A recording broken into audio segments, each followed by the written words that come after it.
So great question about the wheat berries. I'll try to keep this short, but I like hard white wheat, hard red wheat, and I really like einkorn.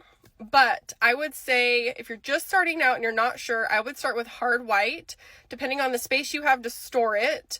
Hard white, I buy in 25-pound bags monthly because it's the one I use the most for bread and bread, sourdough tortillas, pretty much anything like that I'm making weekly. So I go through a lot of that.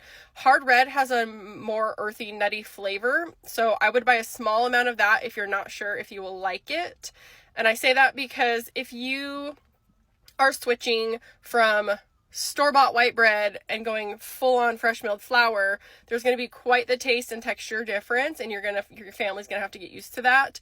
But if you're already making homemade bread, already making, sourdough, and you're used to what real bread tastes like, then the red, you might really like the red, but it has more of a nuttier, earthier flavor, which we really like. My sandwich bread has hard red and hard white. I do a combination of those. And that's another thing is you might find you really like one and you don't like another as much, but you can always combine them.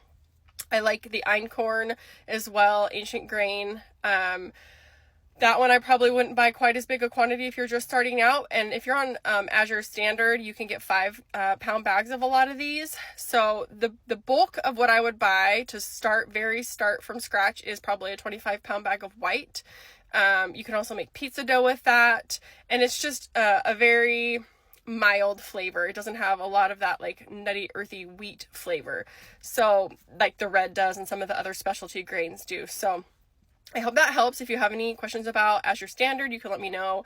But I would definitely start with, if you have a place to store it, a 25-pound bag of hard white wheat, soft white wheat. If you don't do a lot of cookies and cakes and baked goods like that, I wouldn't buy a big quantity of that either. I made that mistake and I bought a huge bag of soft white wheat when we started, and I still have the same bucket. I haven't even quite used 25 pounds in almost 2 years because we just don't bake a ton of cookies or cakes or things like that need the less protein flour.